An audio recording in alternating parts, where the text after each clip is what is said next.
Hello everyone, and welcome to State of the Realm, your weekly, sometimes, maybe kind of, whenever there's something to talk about, Final Fantasy XIV podcast. And this week, and for the next several weeks, we got some stuff to talk about. We had the live letter 60 today, which gave us our first peek into patch 5.4, because yes, we're back on schedule, and we'll be talking about that a little bit during the show. And then we'll go over some of our future shows towards the end of this one. But anyway, let's get started. I'm one of your hosts, Mr. Happy, and of course is my usual partner in crime over here, Sly, aka Gray Fox, aka DJ Blue, which is not his actual name. Don't quote that, but that's what I'm calling him for the sake. How you doing, Sly? I'm doing pretty good. How you doing? Ups and downs? Yeah, dude. About ups and downs, dude. Let's add another down to the list. Me going, okay, I got it. Was in the intro. That was definitely going on YouTube. I had definitely already unmuted the mic by the time I had started saying that. There we go. Yeah. Otherwise, it's been good. I'm turning 30 in a couple months, so I'm starting a whiskey collection. So I've got this whiskey for tonight, Macallan 12-year-old whiskey. Being fancy. Yeah. Look at you. I mean, I'm turning 30 soon. Listen, the way I look at it is when you're a kid, your parents start collecting things when they turn mid 30s, late 40s. You as a kid start collecting stuff. Then you kind of grow out of it in the middle years. And then when you hit that same age, you start collecting. And then your kids do the same thing. And that's just how it goes. Circle of life. That's the circle of life right there for me. It's a glass of whiskey. But how are you doing? I'm doing quite good. And we got news today. Today was a pretty chill day. I just took the day to, watch the live letter, do notes and everything, and, be semi-productive. Yeah, you are. Sly did show notes, guys. I don't do show notes. Sly did show notes. I'm just like, bro, the show notes are the Reddit Discord. I don't need show notes. And he's like, listen, let's have some show notes. Come on. I did it for you. There we go. I've been up since 2:30 in the morning. I ain't trying to do show notes. All right, but you did it. So, yeah. Sly's been busy with Baldur's Gate 3, and he's still made time for show notes. That's how dedicated this man is. All right. What? All right. Listen, I just like to compliment my mans here. All right. Anyway, before we get started, quick sponsor shout out. Thank you to SteelSeries for sponsoring this and all the shows. They have been the sponsor of my channel and for Stay of the Realm for quite some time now. There's giveaways in the description of every YouTube video. Be sure to enter them because you could win, and it's free stuff for SteelSeries. And if you don't win and you want to buy something anyway, you can always just use the 12% discount code and click the link. I'm sure they'll have a Black Friday sale coming up next month or something like that too. So you can ignore the discount code then and just buy it for whatever you can find it for. But until then, 12%. And also thank you to our patrons who we will do a longer shout out for later in the show. Now with that, I've not had a sip of the whiskey yet, so this is my first time having a Macallan 12. So let's start on. Okay. Macallan. Wow. That's potent. That's like, well, so the barrel that it's aged in is very pronounced. What kind of barrel is it aged in? Exclusively in hand-picked sherry-seasoned oak cases from Jerez, Spain. There you go. For richness and complexity. And I've got richness, all right. So I'm gonna say that is accurate advertising, to say the least. Okay, Sly. We had live letter 60 today. We did. We're only 9 away. I hope the social media for Final Fantasy XIV just says nice when we get to that point. Listen, if they're throwing digs at Sam for the limit break thing, they're throwing memes at us left and right. They gotta at some point, Yeah. But live letter 60, we've known we were getting this for a little while, and it was a patch 5.4 part 1 live letter, which before even talking about the contents of it was going to be very telling, because now we've been through the COVID delays of 5.3. We've been told we've been back on schedule, but we couldn't help but notice that it was 4 and 8 weeks for the 0.31 and 0.35 patch. So a lot of eyes are on this one to see, are we really on schedule, I suppose? I think the tell will be after 5.4 when we get those announcements in February and everything. So jumping ahead, you're excited. Man's excited. I'm excited, man. I'm excited. There you go. Good news. Bro, we still got a patch on Tuesday we got to talk about first. They had to start with that. Little reminder. Yeah. But we still got content coming soon. Now, there's a few major parts of it. The Sky Steel tools are being upgraded, for example, for anyone who cares about those. I don't, so moving on. Well, all the crafters I know speak like they're doing it, but they're still like, my stuff's better, so I don't really know how much it matters. So, again, the question is, how caught up will Sky Steel tools be to, fully melded? I mean, it's not going to be exactly caught up, but, like, how much of a step down is it going to be? I don't know. I have to take the word of people who have done it, and everyone I know who has our usual like crafters and gatherers, they've been doing their Sky Steel tools, but they've just been glamming them on because by the time they come around, they just say like, in order to even compete in things like the Ishgard Resto and whatnot, they've just they wasted no efforts, and it just was not something they could wait for an upgrade. I've heard some people say they're grabbing them for like alts because they're not. It's not like it's like having it's like a huge downgrade is what I've been told, but it is noticeable to people who are active crafters and gatherers, but great for people who are more on the casual side of crafting and gathering, as long as they're willing to put in a little bit of work to actually do it. Because they're for the first step I hear was a pretty easy to finish and complete, so it was a good entry level tool. But yeah, they won't be better than anything like a pentamelded anything until way towards the end. But I'm not doing that, so. Big surprise. Wait, I'm not doing... Wait. I'm not doing crafting and gathering stuff? I don't know. That doesn't sound believable to me. What? Then we have the most savage content, which I noticed in your notes, you have a typo here. It says housing 5.35 extreme when it's either savage or ultimate. Ultimate? Yeah. Because they're getting 3 new wards and subdivisions for every housing area on every server. And we all know how that's going to go. Good luck. Have fun. Yoshi P commented during the live letter, he said, I know people have been practicing their routes. Their speedrunning routes to get to the plot they want. Good luck. Have fun. Ugh. My goodness. Sly, doesn't it feel great to know you never have to participate in that? Feels really good. We already got our mansion, a good spot. We're fine. I mean, again, we got to talk about the slumlords and how they're gonna probably cash in. Oh, we'll see. But, they've got the routes down better than most other people do. So Oh yeah. Oh yeah.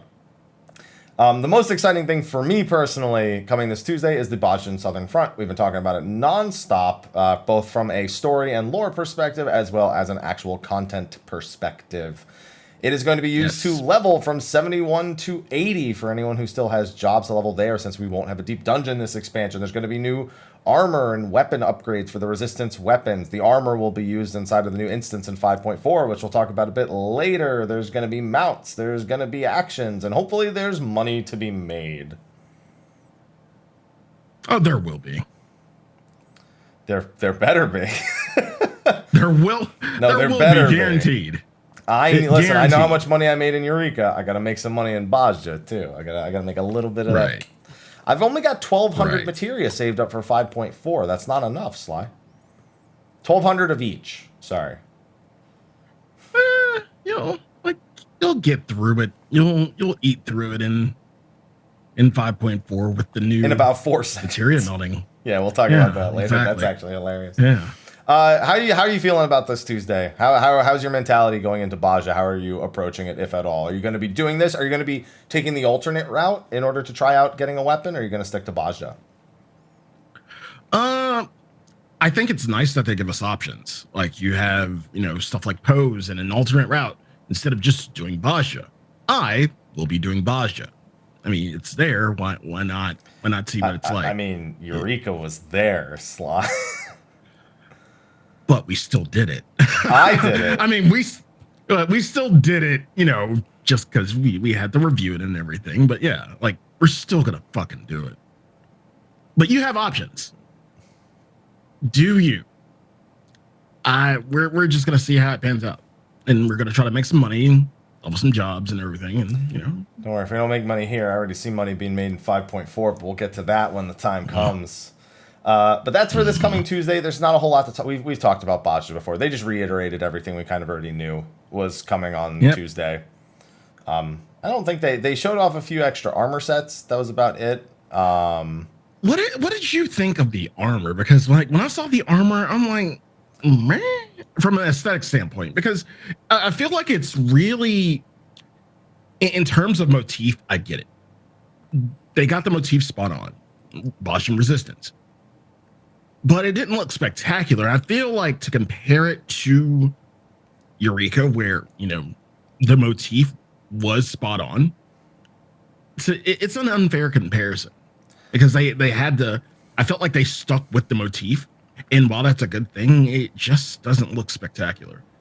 It is a hard comparison because Eureka bounced back and forth between being Final Fantasy XI circle jerk in terms of armor and aesthetics. And then being like really high fantasy / MMO, like super shiny, like, glistening.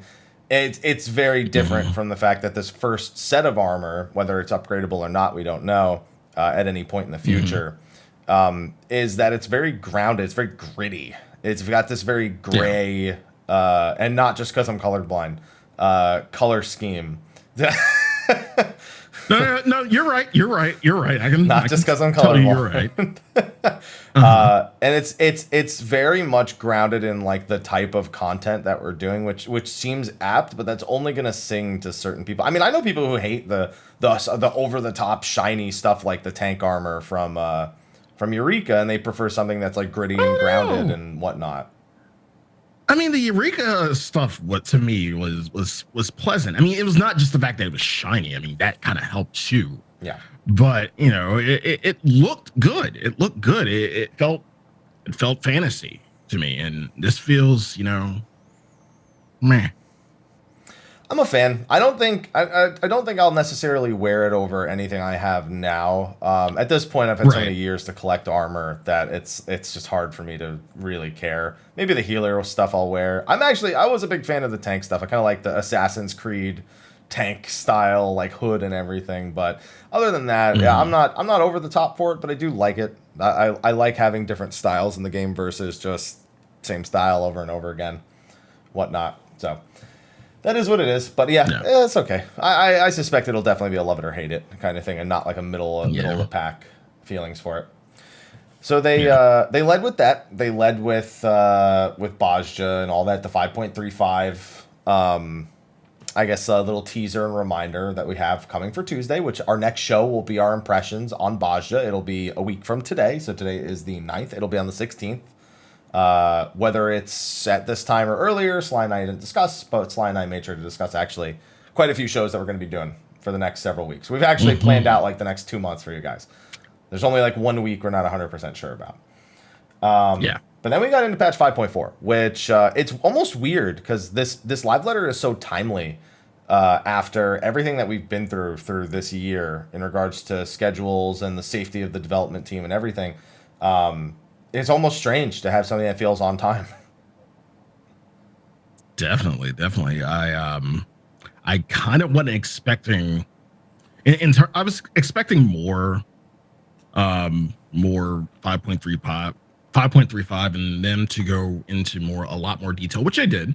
But I wasn't expecting them to go to the amount of detail they did for 5.4. Yeah. Which, we didn't get an image. We just got a name. In terms of the patch, well, let's start with that. We got the title. Yes. Futures Rewritten. And I feel like when it comes to patch titles and no artwork, no nothing, I mean, we get a screenshot. We'll get in that in a minute. But in terms of just speculating off of titles, this is the toughest fucking thing to do. But, like, the name itself, Futures Rewritten, I kind of went, like, you kind of go back and, everybody remembers the Shadowbringers trailer. One line in particular, if history must be unwritten, let it be unwritten. Like, unwritten, rewritten. Huh. So there's a theme here. There's a theme. They be writing. Well, that was in regards to the Shadowbringer story, and we're officially done. Like there couldn't be much to do on or with the first in this patch, could it? I mean, based on what Well, we there is know one thing, but we'll talk about it a bit later because it does tie into somewhat tie into the main scenario altogether. But Futures Rewritten, it's a matter of how much that's so. One big thing that's always a tough tell when we don't have all the details, we don't have the trailer, is how much of that title is necessarily about the main scenario versus how much is it of the overall theme of the patch. Because we've had patch names that are, you know, more about. So I'll go back to 3.2, the Gears of Change, which the development team said, well, yes, you know, obviously Alexander is, you know, a huge part of that and parts of the story. It also is just kind of like after what happened with 3.0 and 3.1, they're like change in mentality, their adjustment from a development standpoint. It was a very, very, you know, double, triple, quadruple entendre title. With Futures Rewritten, the fact that people say plural, a lot of people like to look immediately to a timeline, the original timeline, for example, the one where that is now unwritten in a sense, where it could literally just be talking about how, you know, the life on the first, how it's moving on, and the life on the source, how it's moving on, because this is the future this is the rewritten future at the end of the day for both of those worlds, in a sense. And especially with Eden now coming to a conclusion in 5.4, we will get to see an actual sort of conclusion for what the future of the first actually looks like, in a sense. Or at least we'd presume that that's what we would get out of that. So I think I actually don't think it's that secretive of a title. I think it's very clear. It's moving forward on the source and what's happening there and what's happening on the first moving forward there. I don't think it has anything to do with like an alternate timeline or Xenos or anything he's up to even. I don't think it has. I think it's literally just a play on the idea of moving forward after everything that's happened in recent patches. That's pretty fair. Look at you getting all deep and everything. I love it. It's the whiskey. I fucking love it. Yeah. It's what I like to call whiskey brain. That's how I feel about it. I don't know how you're really going into like how you're dealing with the whole Futures Unwritten thing. I mean, I can subscribe to your two futures, your source and your first being rewritten, you know, moving along in terms of time. I can subscribe to that. Okay. Well, when we have 5.4 officially in a couple months, we can revisit this and see where we actually landed on this one. Yeah. As for the release date, oh no, where are you going? Oh, no. No, you had a thought. You finished that thought. No, you were going right with me. You were going right with me in terms of the date. I was going to let you do your little Mr. Happy math that you usually do and, you know, all right, you know, work out a fucking date. So, well, all right, let's work out a date. When was the official release date of 5.3? See, this is the Mr. Happy math, ladies and gentlemen. God, when was the official date for 5.3?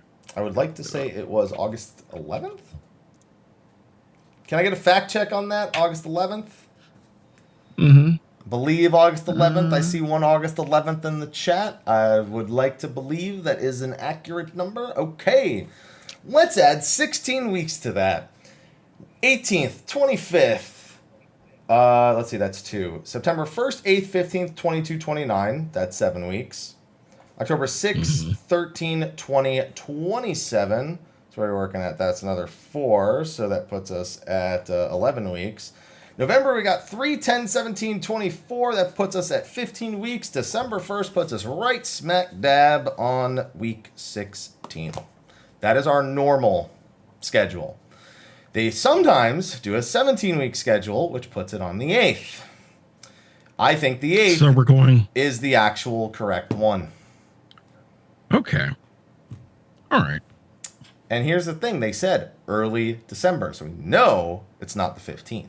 Which some people were kind of bracing for. Yeah. So that's where I'm going, the 8th. I'm gonna say they're on a 17-week schedule. I'm gonna give them still a bit of, you know, benefit of the doubt regarding COVID time. Say that it's not perfect, probably there's probably a hiccup here or there, and that it is going to be December 8th. Which would put the live letter on Black Friday, by the way. They could do it a week early. They have done 17-day in advance. Like, they could do it on the 20th still. But, normally it's like 9-10 days before the patch for a live letter. So that's going to be my prediction on that. Okay.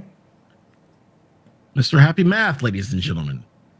That's how we do. We just make our predictions based on habit, based on pattern. That's all we do.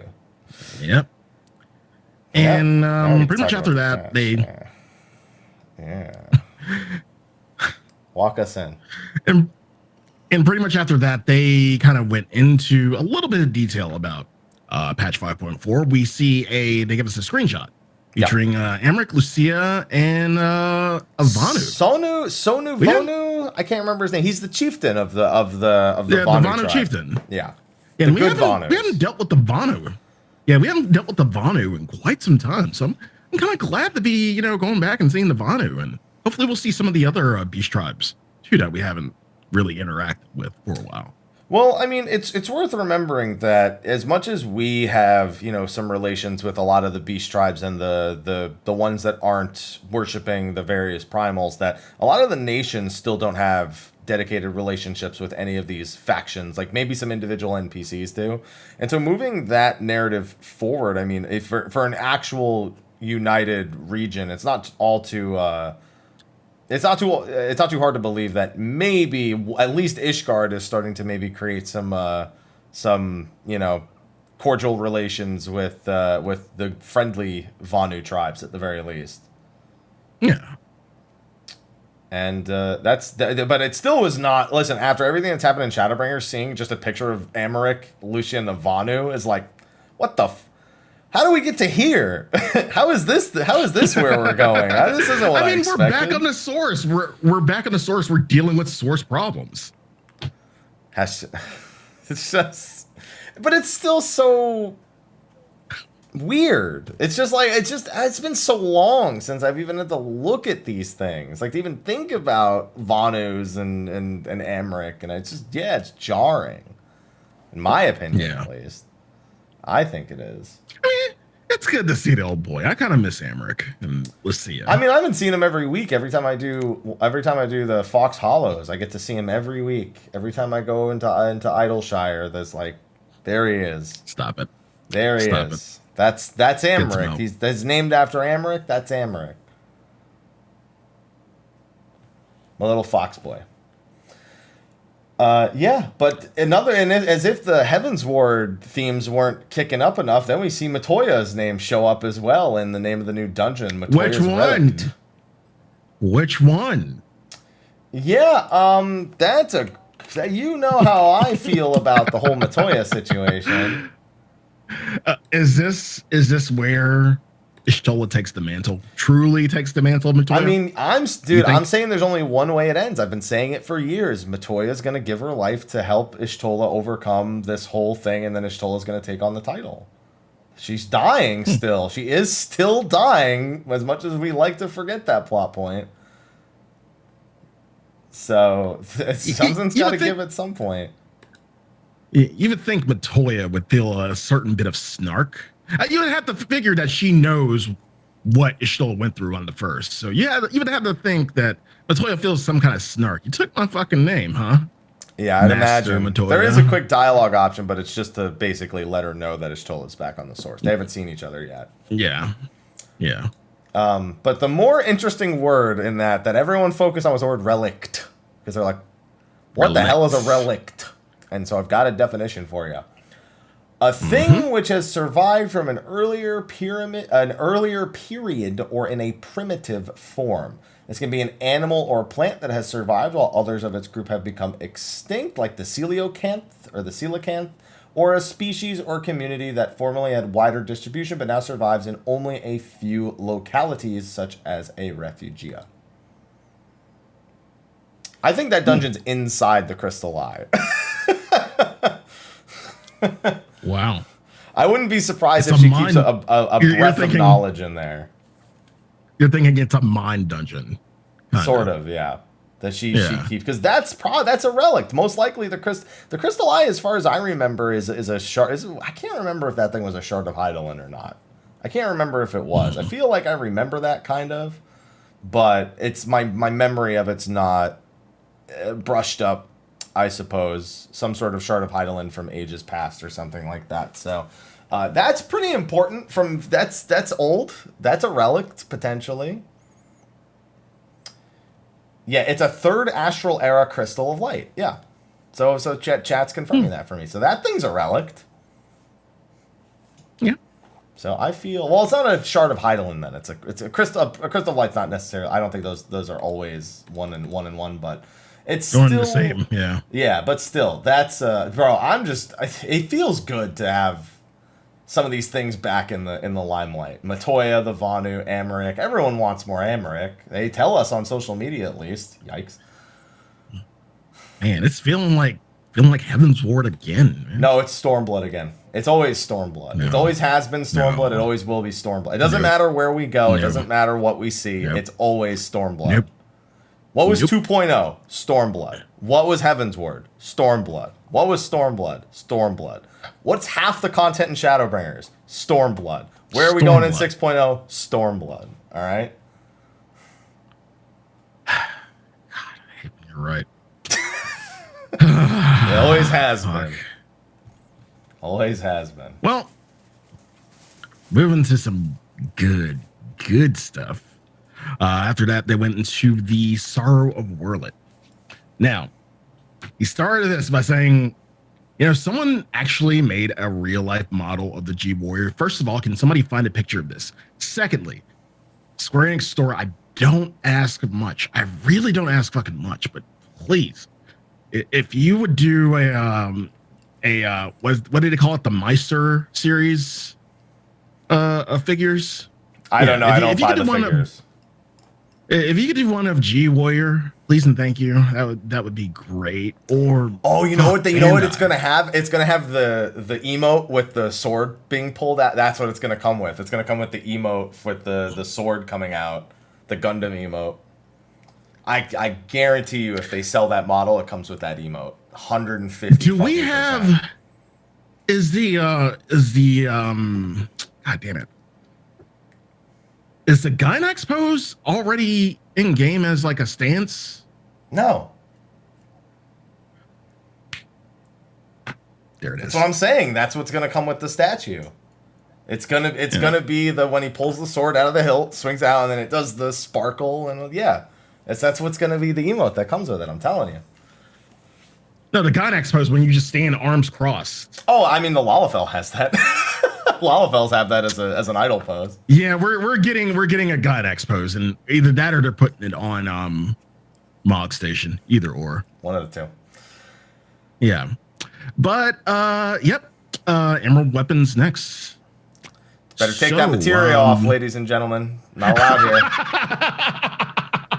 Take it off. Do you really think they would do some shit like that? No, I won't be surprised if while you're fighting Emerald, like there's material that gets dropped on the like if there's like a fight specific mechanic that gives you stacks, right? Where you can't leave it around. Like you have to make sure that like only a certain number of like everyone only has a certain like Bahamut in turn 13 when you have to like take the orbs and you get like the stacking debuff when you take the orbs that does the attack. Yeah, I could see something like that just happening as a fight mechanic, but that's about it. Not your actual materia. Yeah, not your actual materia.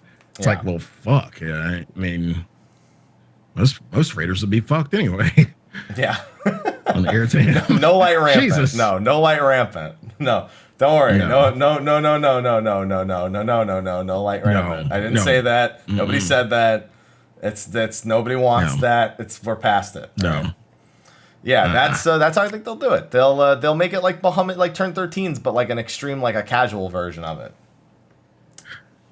Anything else you like the nostalgia in you wants in this fight? I mean, it's got to be underwater. I expect to be able to drown. Like, I expect you'll have to collect air at some point.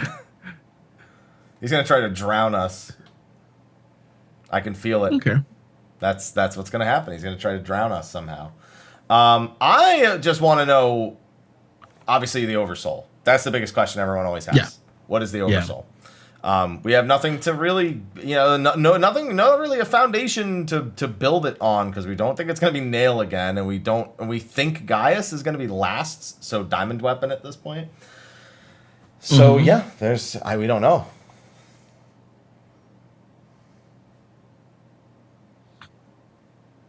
So it had to be a Garlean. Yeah. That we've seen. Well, in theory, they can do whatever the hell they want, but we don't know,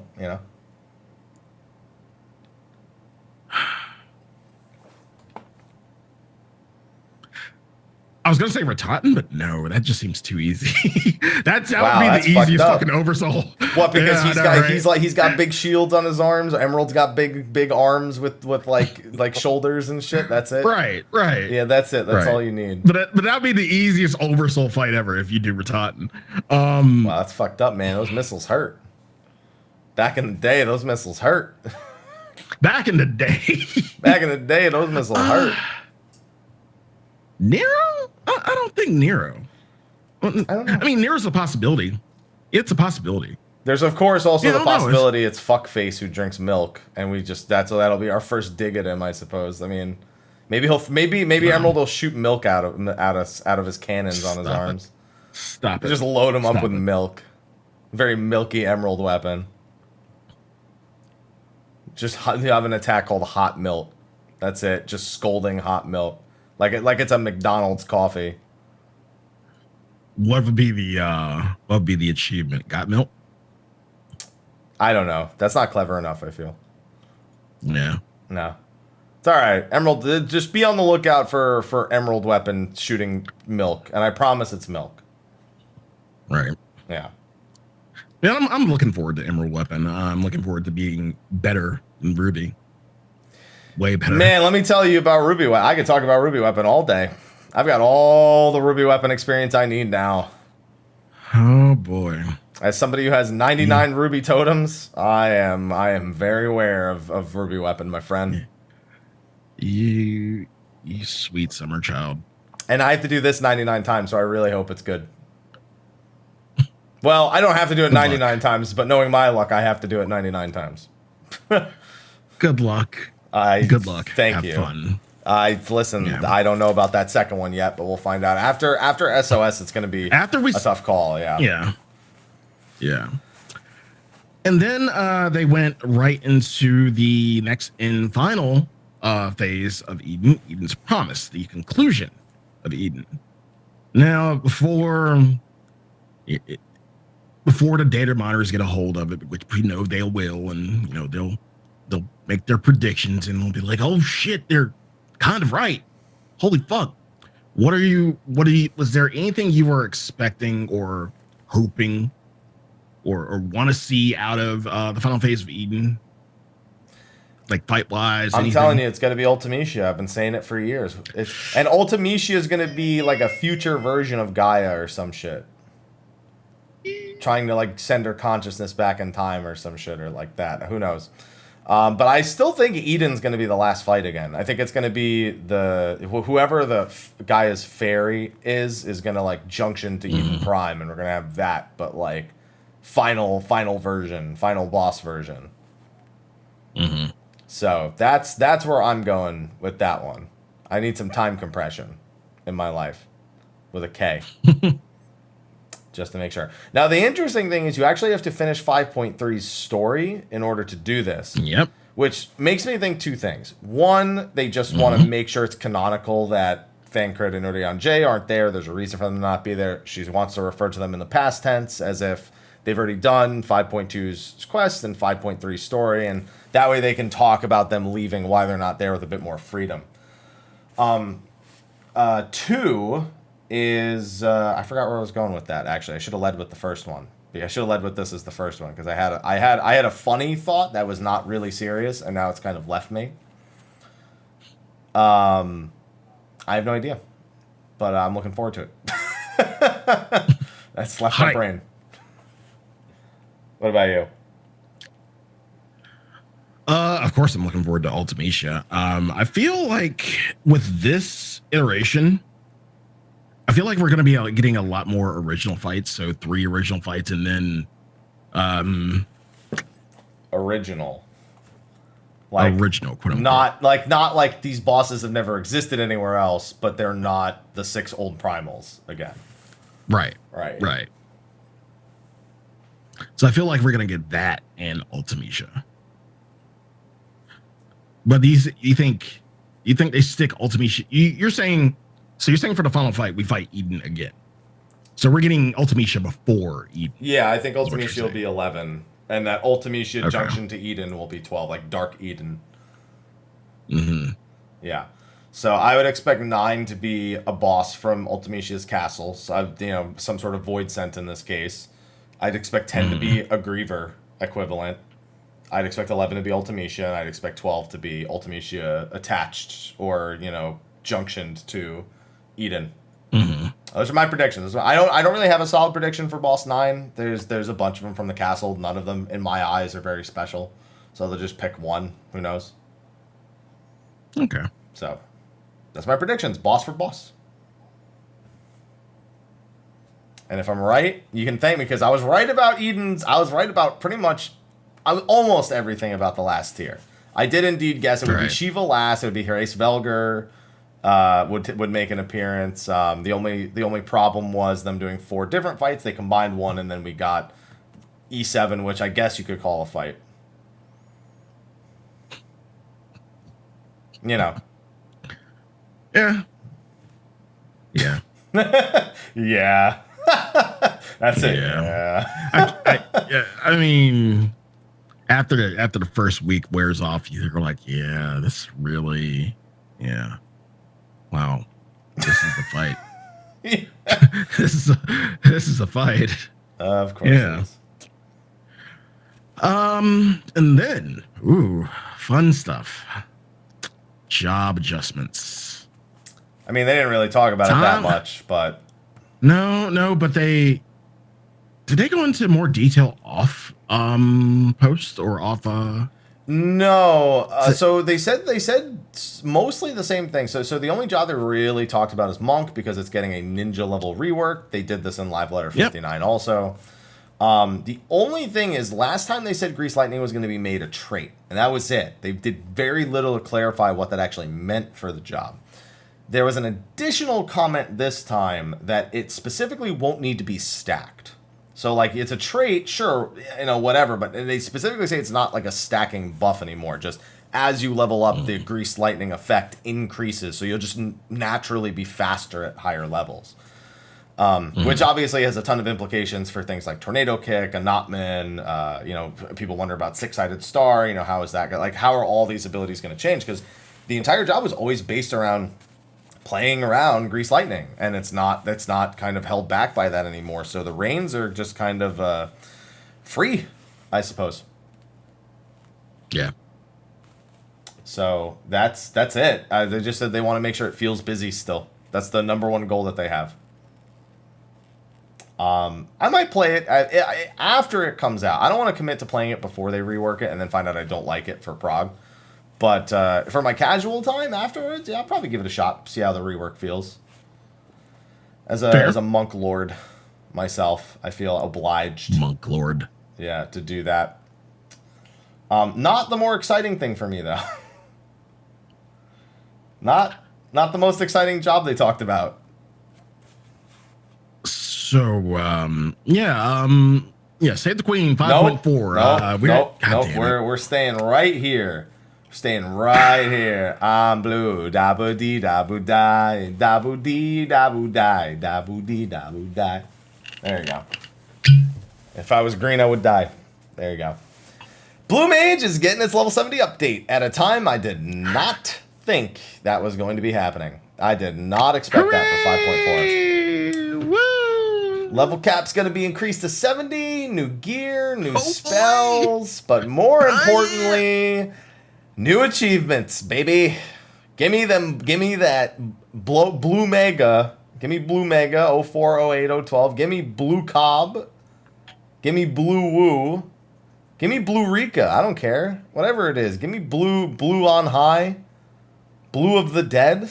Just give me every blue. Just bluify everything.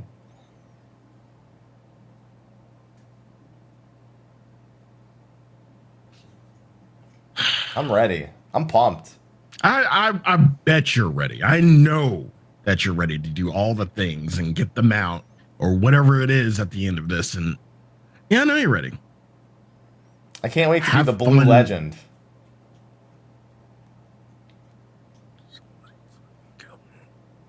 I'm ready. I'm so ready for this. I love this. Dude, the Malboro mount was so much fun. I hope there's a mount from beating Blue Cobb and that it's like just Golden Bahamut himself. Fuck it. I don't care how many Ultimate Raiders have beaten Unending Coil without Blue Mage. I want a Golden Bahamut mount for Blue Cobb. I want to make them angry. I want to make them very angry. I actually need to get in and practice regular Ucob now because I need to remember how that fight even plays out. It's been so long. Just so I can fucking look at Blue Cobb and go, easy. Diamondback. Just can't Diamondback Twisters. Don't try to Diamondback Twisters. You will die. No. I'm warning you ahead of time. Do not try to do that. You will die. So, that's about it. I'm ready for it. I'm ready for Blue Legend, man. I know you are. I'm so ready. Can't wait Dude, that's already can't wait to see these videos.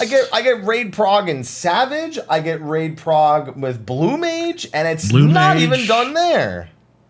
No, it's not. So in 5.4, we're getting more Save the Queen stuff. Delubrum Reginae. Okay, that means Queen's Sanctum. I'm calling it Queen's Sanctum. I'm never gonna remember to call it Delubrum Reginae or whatever the fuck. It's Queen's Sanctum to me. So, from the get-go, the way they described this was so good. Okay, this was like Yoshi P listening to exactly what I've been saying about Baldessian's Arsenal. Normal, there are two modes. There's normal and savage. Normal is 24 players, no role requirements. Savage, 48 players must form parties. Way better than a clusterfuck that was Baldessian's Arsenal. But I will say that there will still be some form of community gating. It's safe to say somebody's gonna, for Savage, somebody's gonna do a Discord or something like that. Oh man, the Discords I'm in are already getting ready for it, man. They're ready. They're good to go. Yeah. So this is essentially gonna be behind PF, correct? So I don't know. I actually have some questions about this because there's some things. That's what I wanted to confirm. Big question marks to me here. Okay, so first of all, there's no mention of another zone for Bajja here. There's only mention of the Delubrum Reginae / Queen Sanctum, whatever. And it specifically says it's part of the Save the Queen series, which is the name of the Resistance Weapon series. Specifically. Not just the Bajja series, the Resistance Weapon itself. And they only make mention of this, which means there's normal and savage, which means this is the next Resistance Weapon step. Or at least that's how I would interpret it. So it'd be safe to say that it would be behind PF. I mean, you can't really, like, they didn't explicitly say, hey, we're putting this in PF, but it would make sense. They did, but we know a few things about Bajja and Southern Front even before it comes out that makes that a question mark too. First of all, we know that Bajja has its own party finder inside of it. We know there's the Bajja Finder. Bajja Finder. We know that. Not to mention 24 and 48 equals 72, which means a single instance holds 72 people. It means 48 people could join an instance pre-formed, and the other 24 people can still do Queen Sanctum completely uninhibited by the group that's reserved the instance. So it's the perfect number of people to think, maybe I do need to go into the Bajjan front in order to do this. But they also make it seem like that's just not good. Like, you're just not going to have to do that. Like you said, it just maybe could be the party finder and it's a queue kind of thing. Because when you're already inside, we don't really know how effective the Bajja Finder is just yet. That's why I think PF would be the safe bet, honestly. It lessens the complications that would come out of, like, everybody being at the southern front already and like trying to get in. Like everybody and their mom wants to do Savage, but it's 48 people, so 24 had to do normal and yada yada yada. Yeah, so just put it behind PF. Make it simple. Do you think there's no second zone for Bosja? And if so, do you think there's a zone in 5.5? There's nothing to indicate there's a new zone here.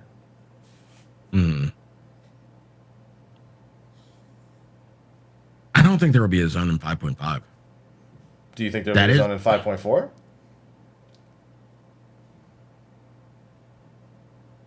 God. Exactly. I want to say no to both. I'm honestly leaning that way too. Kind of. I want to say no to both, like no new zone. Like I don't believe that, but the thing is, I can only make a guess based on what's presented to me. Right. And that's what's been presented to me is there's no mention of another zone.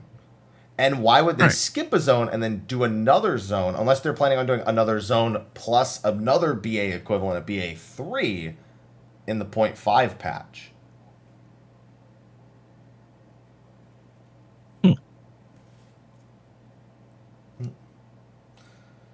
Fair. Yeah, and someone's bringing up that I don't know which interview this is from, but in a previous JP interview, they said that the experience would change with each patch.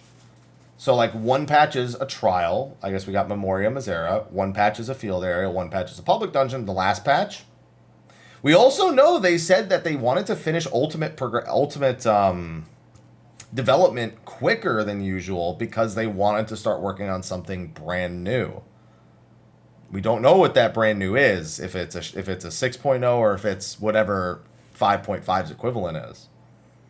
Mm-hmm. So there's a lot of question marks surrounding this, and this is going to be something that's watched closely.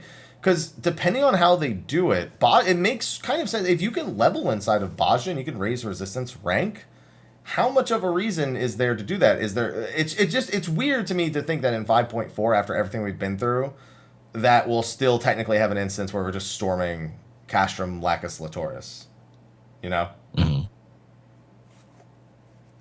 That's it. That's my only question.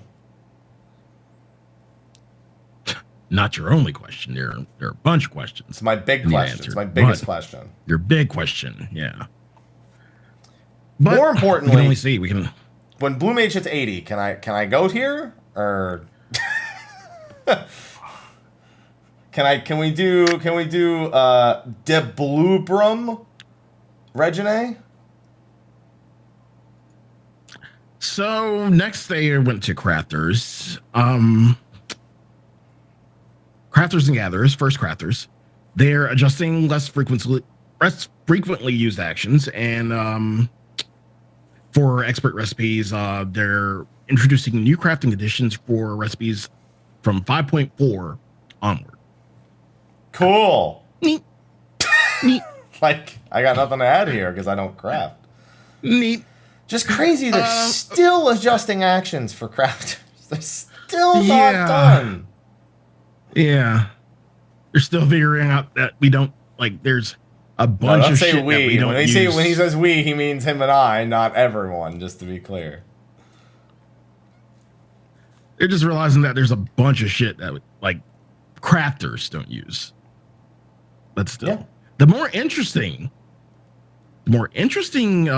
changes came out of Gatherers, though. Yes. I was very happy to see. As somebody who actually, I don't do a lot of crafting. Almost every expansion, I get a little involved in gathering. So I actually have some degree of expertise here. All right. So collectibles and ethereal reduction have been revamped. They are completely removing the collectible glove. This is expected. They did this for crafting last patch, where they got rid of the collectible. Like, they got rid of recipes that could either be uncollectible or collectible. Because basically what ends up happening is all that happens if you forget to turn on the collectible buff is you now have an item that's worthless. If you're like somebody who just fucked that up and just clicked the wrong thing. Yeah. That's all you've managed to achieve. I'm glad that they did that. Yeah. So they do the same for gathering. It's either an item that is naturally a collectible, it goes through the process collectibles go through, or it's not, which just makes sense. And then they showed off a picture of the new system, which they did say looks something similar to No, it 1.0. doesn't. No, it doesn't. You know, it looks like 1.0. Go to the gold saucer. Yeah, that's what I was gonna say. Like people say gold saucer. The thing in gold saucer looks like 1.0. It doesn't look like 1.0 Sly. It is 1.0's gathering system. It's not even identical to it. It is exactly 1.0's gathering system in the gold saucer. I will say that just the fact that it has the circle is the only thing that looks like it. That's it. It's the only thing, is that it's like a circle kind of UI. So gathering perception will have a greater effect on collectability. And actually, that's not something to skip over. That's actually something that's great, because that has not been a very, like, the encouragement to actually do your melds for gatherers has been relatively low. Because I've never melded a gatherer. Yeah, no, like right now, like you still want to meld gatherers, but this makes the melding more important, which it could be a pro or a con. It's kind of nice when you're not someone who's crazy into gathering, but you still want to actually get some melds in and like participate in it. Now, if you want some serious results when it comes to the collectability, you are actually going to want to do this. Some melds are just, chat's bringing up, they're just kind of really limited because you just, it's not important enough to go past like this point. You see like really low tier material use. It's going to be more important because of this. This actually has a pretty significant impact on the melding process, depending on how they do the scaling for the new collectabilities or the new collectability. One small, minor quality of life. They're finally adding elevation of gathering points to the minimum. How did that take so long? We've had it for quests. Like, Are we still getting used to verticality in 14? I feel like we are. I don't know why. Dude, you're never used to verticality, because no matter what, it doesn't matter what game it is, what year it is. If I go to a place and it doesn't tell me if my objective is up or down, I'm going to fucking struggle. Bro, I'm playing Genshin Impact and it's like, you can gather a material here. I'm like, it's not here. I look up, it's like 60 feet above me in the cliff, and I'm like, fuck. All right. Because there's no up or down. It just has a hand. I'm like, what does this hand tell me? It's like, touch it? I don't know. So that's one of those things that's crazy to think we didn't have. It's like, thank God, but also, really? You know? Crazy. For fishers, fish eyes will be adjusted. You will no longer need fish eyes to catch fish. It will allow players to ignore the time requirement for catching fish. Now, they specifically make mention of that being targeted at big fishing and making it easier, which means it more, like, because people were back and forth, because sometimes it takes like 15 to 20 seconds to like reel in a fish. And some people thought it might mean for that. But the comment about big fishing leads us to believe that it means like time of day. Like, you know, if a certain fish is only catchable during, you know, from 5 a.m. to 8 a.m. and it's part of the big fish catch, that you can now attempt it at any point, which increases, as long as you're willing to use the GP on it, the frequency you can attempt to fill your big fishing log. And if that is the interpretation, that's actually massive, and a massive slap in the face to people who did it the other way before. It's kind of like my desynthesis change that I was so upset about. This could be the very much equivalent for those who are like big fishing extraordinaires, I suppose. Connoisseurs, collectors, whatever it is you want to go with. But a nice quality of life for anyone picking up the game now who's had to catch up on all these big fish from all this time past. So, assuming it actually does translate to that. Yeah. Cool. Next up, Ishgard Restoration. The final step. I was very surprised. Very surprised to hear that. Why? Because I thought it would be 0.41 and 0.51. I thought we had 2 steps left. There's no reason to think that other than it was just common sense. They never said that. It was just, for me and a lot of people, it seemed like that was the interpretation of it, that it would be done by the end of the expansion. Fair. New rankings, same titles, new achievements. Yeah, that's in line with what they just did. But I have an important question for you. Chat's already brought it up. Okay. My prediction that housing was 6.1 for Ishgard was entirely based on that predication that we would have the final ranking being 0.5. I have thrown that out the window now. I really think y'all are rushing it. I still don't think it's going to happen, I think I have an idea of what they're going to do in 0.5, but that now opens that door. That prediction is now, there's no reason to predict against it other than a gut feeling, which I think we're going to see a lot of people with, if not the prediction, even the expectation, which of course leads to disappointment if it doesn't end up being true. I don't think it's going to be before 6.0. I agree. But that doesn't mean it's going to be a rampant theory now, without a doubt. Yeah. Yeah. Just be patient.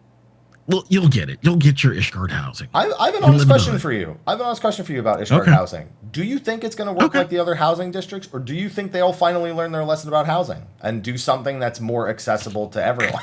Sly. I didn't even finish the sentence yet. You can't start laughing before. Come on now. You gotta at least. Sly. Come on.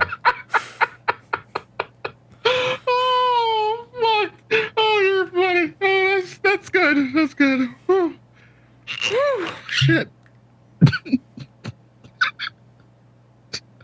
Yeah, that's a mood right there. If I've ever seen one. That's a mood right there. Okay, I guess we'll come back to that topic at a later point. You'll probably be the same answer. I tried, guys. Okay, I tried to look on the bright side of things. I'm still waiting on larger apartments, okay?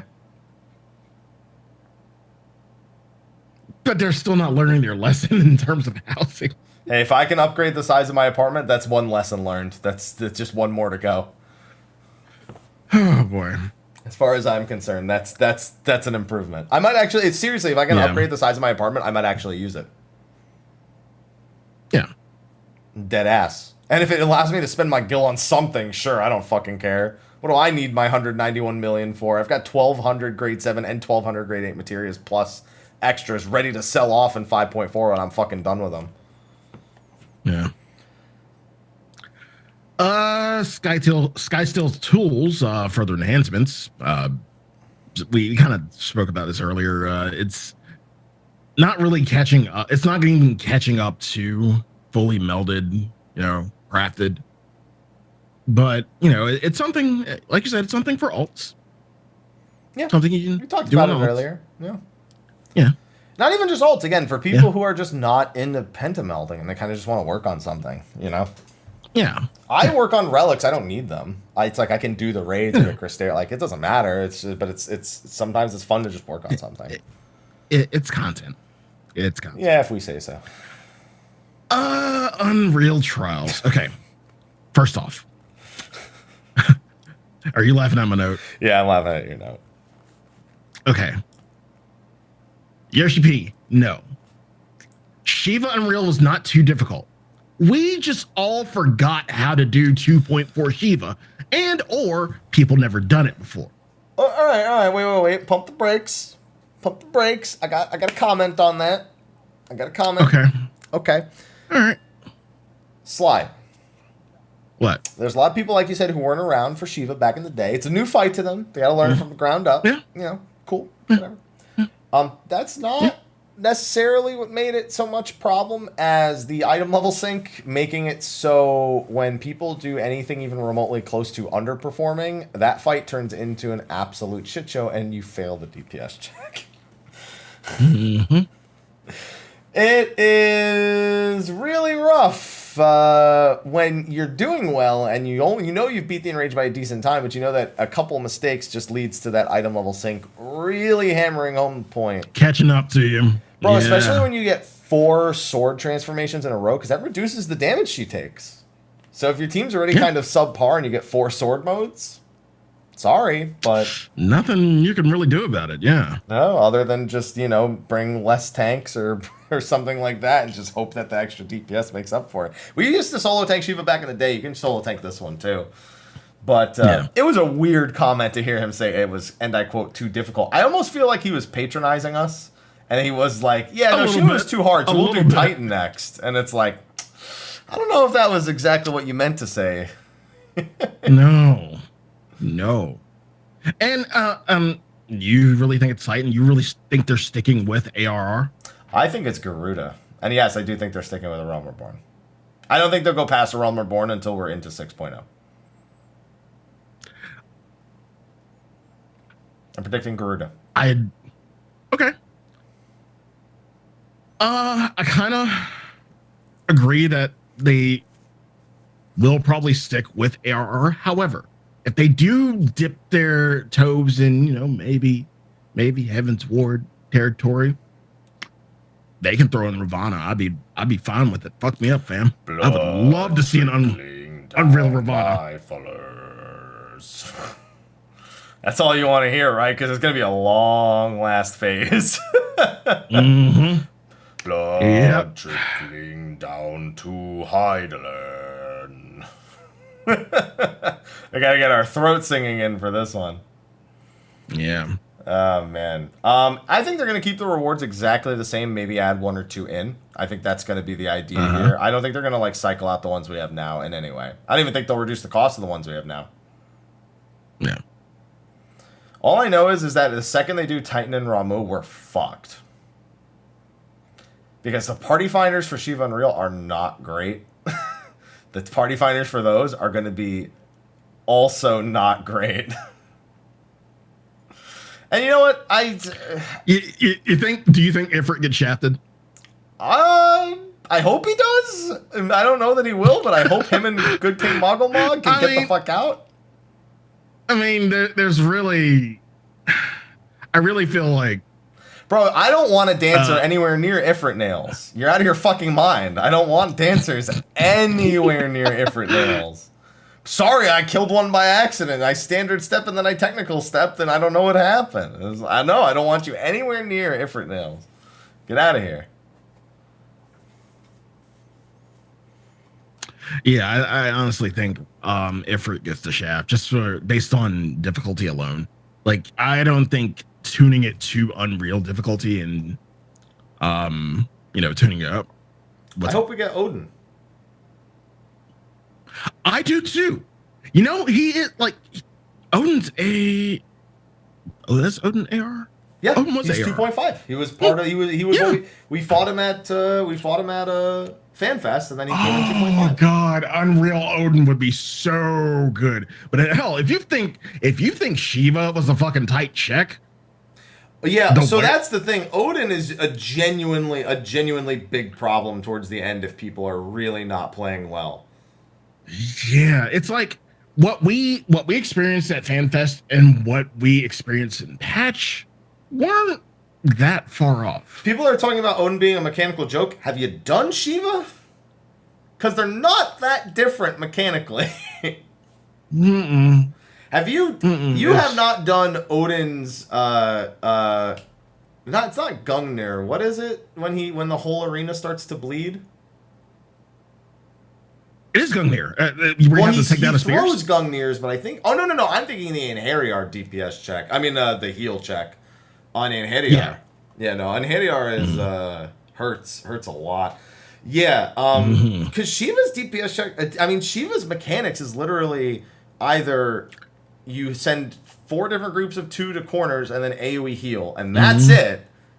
And then one person with a marker gets knocked back in an AoE. That's the whole fucking second phase is literally groups into the areas. I guess the sword has a couple of extra attacks, but there's fucking nothing in that fight. Odin, when he's scaled up, not to mention his Tank Buster is the hardest hitting Tank Buster out of all of the Realm Reborn primals. And he's got Petrifies, he's got Bleeds, he's got mini DPS checks, he's got a major DPS check at the end. He actually has room to be an absolute pain in everyone's dick hole. Even people without dick holes. You're going to have a dick hole just to be destroyed by this. Oh shit, what if it is Odin? Holy shit, that would be nice. I don't think they would do it, though. I really wish they would. I still think they could. I really wish they would, though. I really wish they would consider Odin as an Unreal. But neither here nor there. We'll see. Either Titan or get the fuck out for most people. I still think it's going to be Titan. I'm betting on Garuda, but Titan will always be in the back of my head as the looming danger. Yeah. Treasure hunt. Finally. Man, I was so disappointed at this. Finally. I was so mad. Why? Why? You don't want like Wheel of Fortune? No, I wanted pachinko. We've been over this. I want a pachinko map. Oh my god. I want to play pachinko every single time. I want it to drop the fucking thing in, bounce around, whatever it lands in at the bottom, that's what we get. That's what I want. Okay, I want a pachinko map, not another fucking roulette wheel. Because the roulette wheel dicked me hard in Stormblood. It's the only mapping achievement I don't have right now. And I still need to go back and get that one. Anyone want to do maps? Stormblood maps? Yeah, you want to do maps? I gotta do Stormblood maps. Haps just wants to play Lucky Hit. That's all I'm hearing. I'm ready. He just I'm wants down. to play Lucky Hit. I'm 100% down. Are you kidding me? I'll play a slot machine. I don't give a fuck. If they just like pull a lever and whatever it comes out is like what you get, I'm down. 777 can be the fucking like silver, like the Matonga Prince or whatever. I don't care. But I'm glad. I'm glad we get more out of Lagia. Yeah, I am glad to have the other map because I felt like we should have had this already. So this, I mean, it had to happen sooner or later. New maps? You're saying? Oh yeah, they always do something new. They always do something new. Yeah. I don't think it'll be any different than the maps you get in the other one, but it's gonna. Yeah, there's gonna be new mats. There's gonna be new. It's not gonna be. It's not gonna be Dadguard though, but you know it'll be something. You don't know that. Hey, I didn't show off a picture. I mean, we still have part 2, so you're right. Yeah, maybe Maybe it's a different season of Dadguard. We had Summer Dadguard. Maybe we get a different Dadguard. Maybe they do the version of Dadguard where he's in the sofa and he's got Cheetos on his stomach and he's watching the football game with a 6-pack of beer. Maybe we get that Dadguard.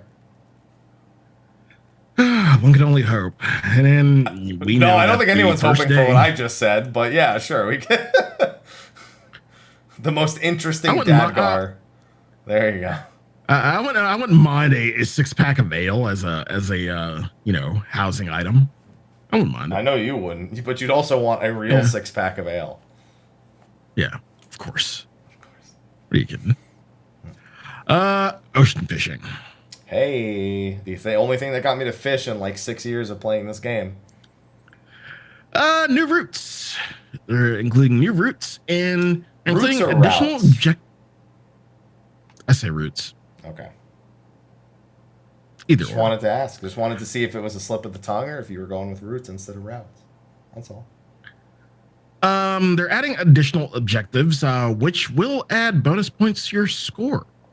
That sounds like the pirate duel, because the pirate duel would fall under this category, where like a pirate ship comes up and duels against you. But that they also said if you lost, the pirates would take all your points. So I don't know if that's really the case just yet. We'll see. Re-embarking after abandoning a voyage will be restricted. So yeah, that was a big problem. People would do the first 7 minutes, and if they didn't get a rainbow, they would leave and try again. So that's not going to be the case anymore. Yeah. Same thing. We're going to see new titles, new minions, or they have to. I don't know what though. It might be to complete the objectives a certain number of times. Like complete this objective 1 time, 5 times, 10 times, or. Because if it's just new routes, that doesn't necessarily... Like, I would expect, like, new fish to be present. So, like, the octopus titles, like, they had for, like, collect, like, 200 of this type of fish. Or I would expect stuff like that, too. Like, another new fish title. Yeah. But I'm curious to see about the objective titles. Because I would love to do this. Ocean fishing, I still feel, even after what they've announced here, is underexplored as a feature. It was genuinely fun. It was genuinely a good thing to bring... community members together, especially people who didn't normally fish. And I still think it's one of their strongest additions in the fishing lineup in terms of activities you can do. And I'd like to see more activities like this be present for crafters, gatherers of all kinds. So fishing being kind of the special case that it is, and it doesn't really fit in alongside the other two, I feel like it kind of needs these things more. Yeah, I just want it to, get like, have something for people who don't need to level their fishers. I just want, rewards, and things that we can use and, recipes that, and that's, people still think that's a slippery slope. Putting in recipe fish into ocean fishing. I mean, we just want stuff Yeah, I don't like. There's a really good way it can be applied. You just I have just to think make it so that those fish are worth less points. And so if somebody's going out to do it, they're doing it with that intention of grabbing those fish. But they can still contribute to things like an objective or a rainbow occurrence, or it's just there are ways to do it. Right. Yeah, and like deep mine, like I just think it's a good idea to have these tight like gathering objectives that like occasionally occur. Like deep mining, somebody's mentioned, like you go through a mine shaft and you have to gather. Or I mean, I literally don't see why that can't be an activity for all the gatherers. I just think fishing needs it more. Right. Yeah. So I like it. I'm a fan. Yeah. I'll see. I'll see if it holds me. That's the only thing. Triple Triad. Rules and UI revamp. Ooh. Dude, the only rule I care about is the 4 or 5 star card. I don't care about anything else. If I still can only use one 4 or 5 card, then a Triple Triad's still kind of dead to me. It's such an annoying thing. Yeah. And see, I would just want to try out the new rule set, see what the new UI is, just to kind of see it. And like, other than that, if it doesn't really grab me, I'm not gonna really be consistently doing Triple Triad. Like it was a thing to do when it first got implemented, and everybody did it. Everybody did tournaments. Everybody wanted the cloud card, whatnot. Now it's just Triple Triad's still here. You can still do Triple Triad. I mean, I know people. I know Kyoka Star actually finished their current patch Triple Triad collection not more than a couple weeks ago.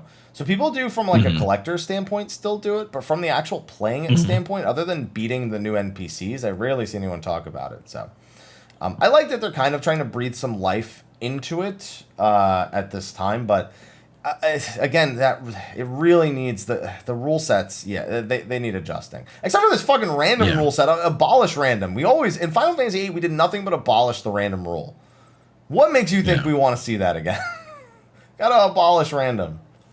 Always abolish random. And then, of course, after that, Mahjong.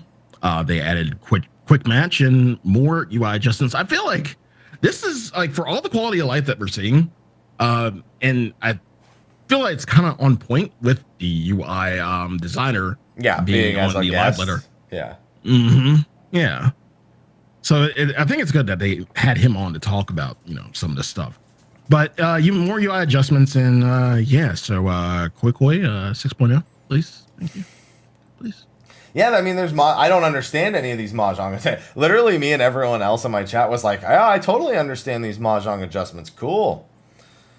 Yeah. They were like, yeah, Tanpasen, my favorite. What's a Tanpasen?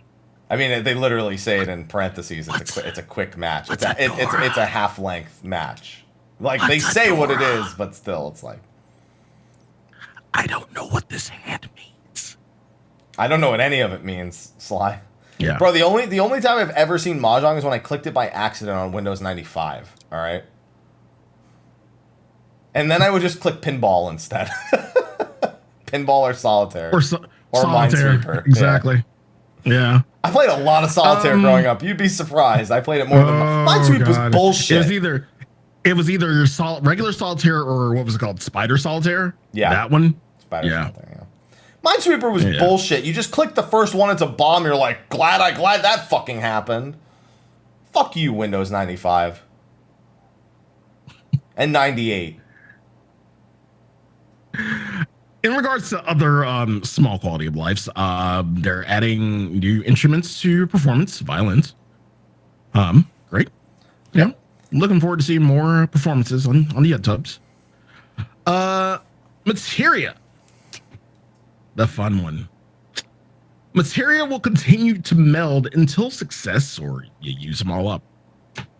Thank the fucking Lord. So Sly, it's a little bit more hilarious than as you've described. So okay. A couple of things.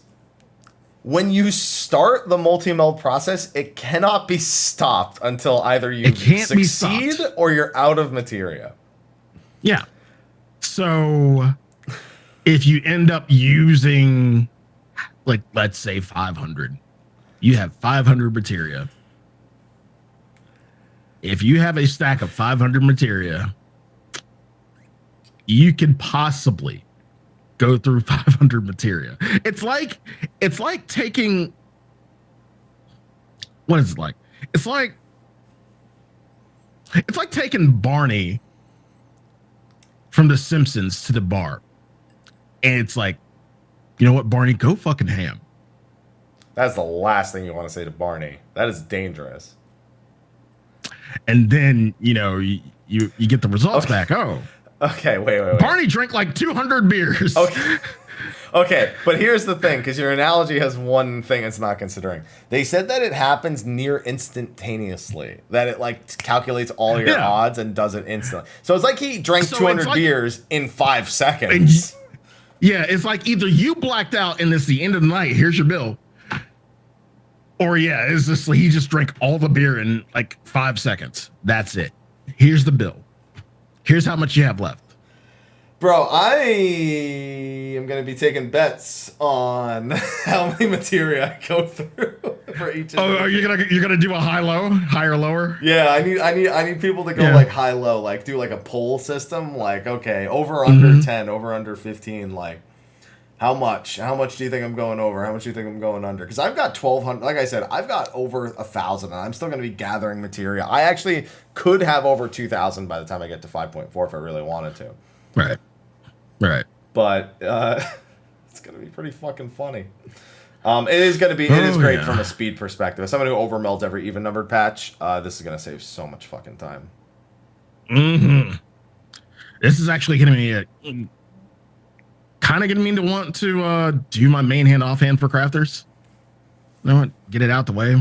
Good luck crafters and gatherers, especially. Like I have thousands of combat material. Y'all fuck still probably. Good luck. Although I know a lot of crafters gatherers use some lower grade material with way better odds, so I don't really know how that actually pans out. So The melds aren't too bad. It's just once you get down to the lower. And yes, you can still choose to do them one at a time. This is an option. It's not the only way you do it. So if you want to mindlessly click, by all means, go ahead. I would highly recommend use the feature no matter what, but just separate the stack, put the ones you don't want to use for the attempt in your saddlebag, call it a day. Right. You used 100 materia. None of them melded. No! Okay. And then we have the ability to link quests in the chat window now. So if it's a quest that you've done, like somebody can link it and it'll say so-and-so quest. If it's a quest that you haven't done to avoid spoilers, it'll say what, question mark, I think? It'll have question mark. Yeah, it'll be 3 question marks. Mm-hmm. Yeah. That was my very first question, and I'm glad they answered it immediately. So that's not something they overlooked. I was genuinely concerned they're going to overlook that possibility. One last thing before they got to the UI designer. PS5. Why did you write this as limitations? You played on PS4, you elitist fuck. Sly literally wrote this section on the show notes as PS5/PS4 limitations. What a fucking traitor. What a fucking traitor to his origins.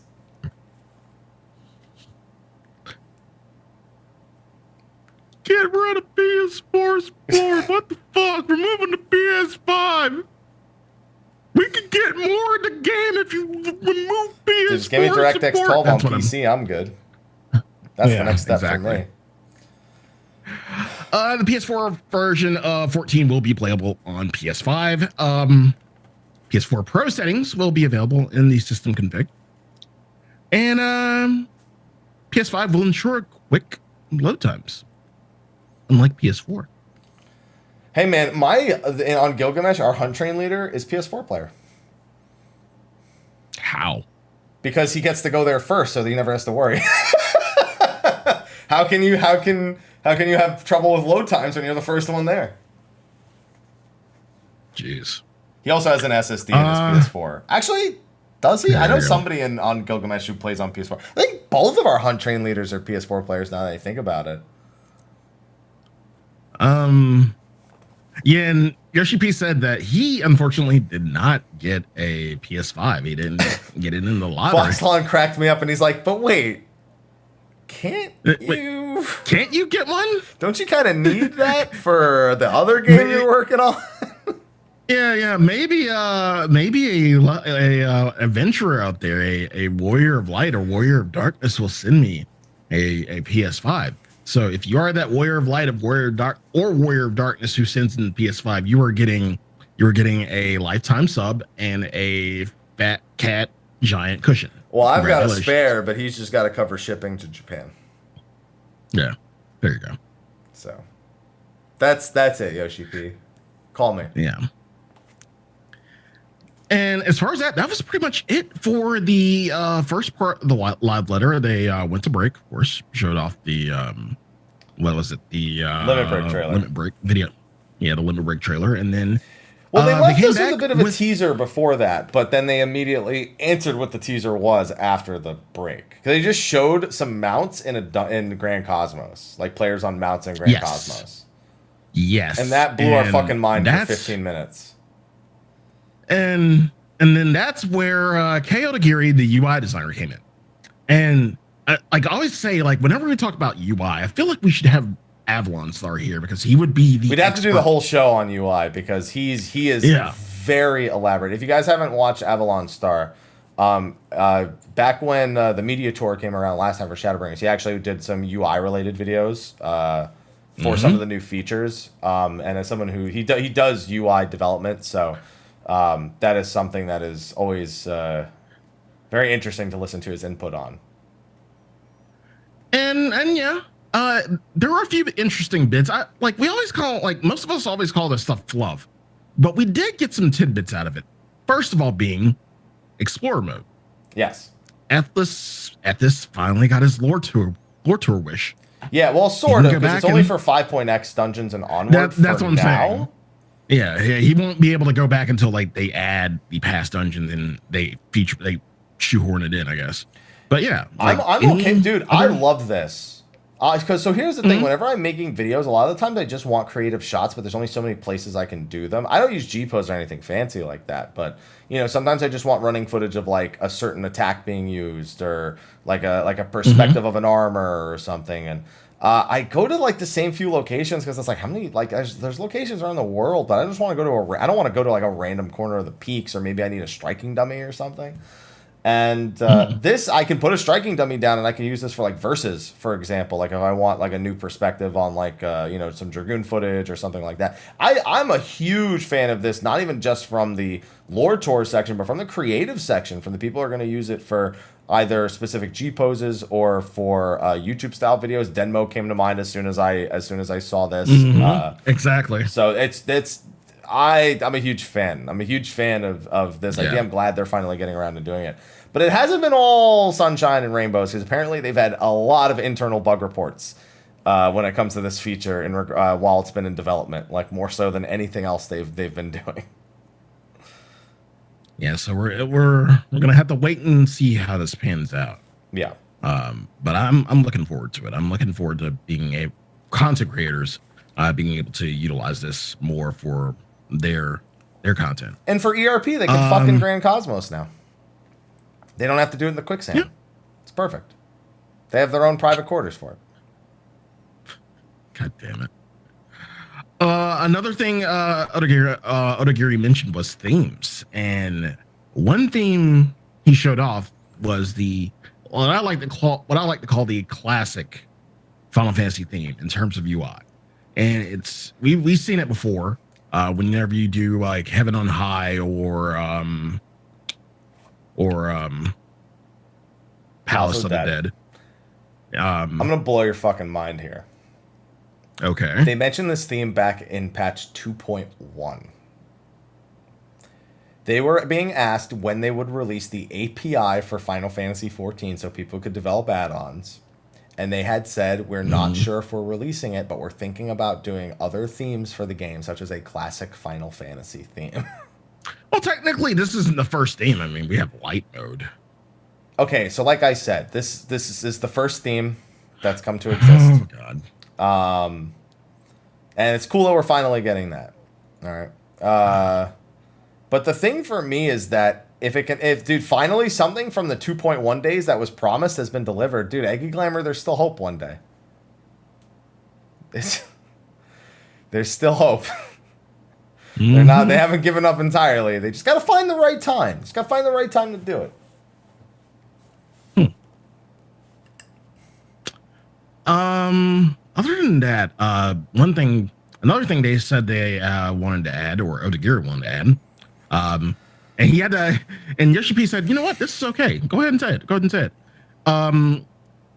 They're adding a slow motion feature to make capturing, battle actions for, certain poses or certain, screenshots.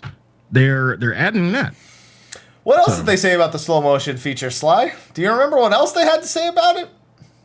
I have They had certain precautions they were kind of concerned about with this one, because I remember very well.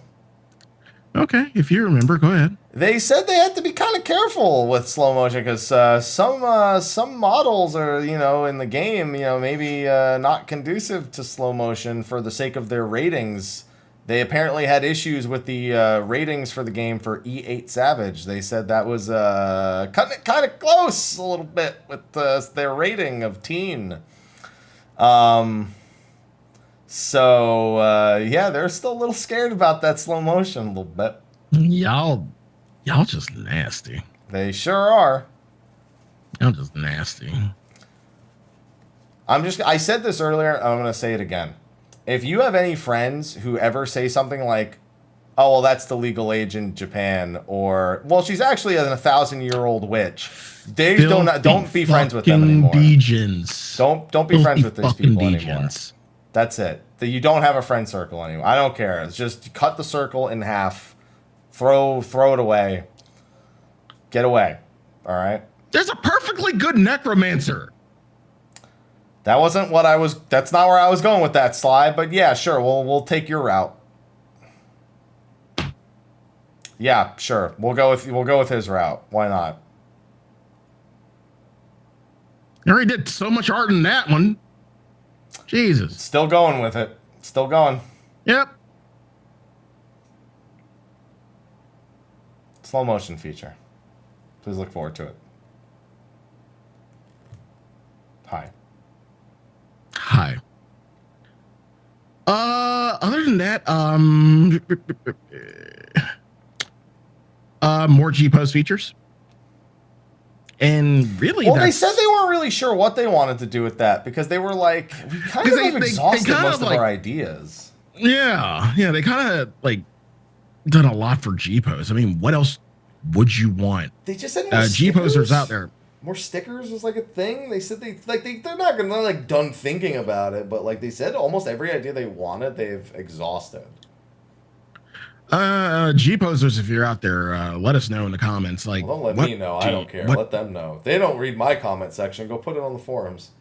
I'm useless to you in this case because I'm never gonna try and figure this out. What do you want out of G-Post? What more do you want out of G-Post? Because I've seen people make something out of just one simple screenshot. And I follow the G-Post community on Twitter, and the stuff they do is pretty fucking amazing. So what more could you possibly want? Let them know. I would love to hear too. Yeah, tweet at him. Tweet at him in particular. Yeah. This information is going to be useless. I'm of no use to you. I'm just letting you know now. Mike doesn't care. Yeah. I'm useless. I think it's really cool, but I'm never going to repeat any of the things that I read. So. And I think that was it as far as Odagiri was concerned. Again, yeah. Everything else was, man, that'd be really cool, but there's no way. Yeah. Every other topic. It was just a bunch of no. Mm-mm. It was that's technically possible, but no. No. It's not gonna happen. And then so we get to the end of the live letter announcements, starting off with EU FanFest. They have finally formally canceled EU FanFest. Oh my god, I can't believe it. I've only been predicting it for like 6 months now. Yeah. Which you kind of figured was going to happen anyway. But they do have something planned for February of 2021, an online event coinciding with the 14-hour broadcast. So right after that event, they're going right into the 14-hour broadcast. I have a quick question for you. Okay. February 2021. That is after every previously scheduled FanFest was planned to be. Does it contain all the information from all 3 of the planned FanFests that were canceled? All at once. Every new job, every new thing they want to say, every tidbit we normally get drip fed. Do you think it's all at once, or do you think it's more akin to what the NA FanFest would have been? I don't see why they wouldn't do. I agree. I think it'll be everything. Seeing as like nobody got anything. Yeah. Give us everything. We're at home. Give us everything. Give us the merch line experience as well. They said they are actually planning new merch for this event and another event they're doing later. So we will get some sort of merch line. I'm sure it'll just be a broken website equivalent of a merch line. Yeah, pretty much. Do we get some form of panels within the 14-hour broadcast? Oh yeah, no doubt about that. No doubt there'll be panels with like Koji Fox and Oda-san and just anyone else. Dude, I'm still waiting on them to confirm the 16 collaboration. So maybe that. Yeah, no. So too early, little too early, but you know. This is our one day of FanFest. No, except it's not. That's the thing. Huh? It's not, because in May they're doing a digital FanFest, or they're planning it for May, an actual 2-day online digital FanFest. This is gonna feel like, I feel like this will feel more like the FanFest because of the 14-hour broadcast. I'm not 100%. I still think that 2-day is going to feel just as much like a FanFest as this 14-hour broadcast will. We'll see. And there's new merch, like you said. I wonder, though, do they just throw the battle challenge in-game then in 0.5 and just say this is what our battle challenge would have been? Make it a limited time thing. Yeah. No. I think they just forego doing the Actually, no, I wouldn't be surprised if they do is they start it as limited time and then like it will return in whatever point. Yeah, that like normal. So we're seeing how because you got to remember what's we found out that these were on a server. These were on like some small server. We were on a live server when we were doing those. We were just connecting to a private instance. Yeah. So it was really weird. Yeah, like it. Yeah, it. We have the limited event and then like go home and then you wait for the actual fight to come out like 6 months later. Yeah, we'll see. But either way, this is entirely was within expectation that EU would be canceled, that they do some sort of digital event. This was all easy to predict as much as some people were holding out for. So this was the expected result.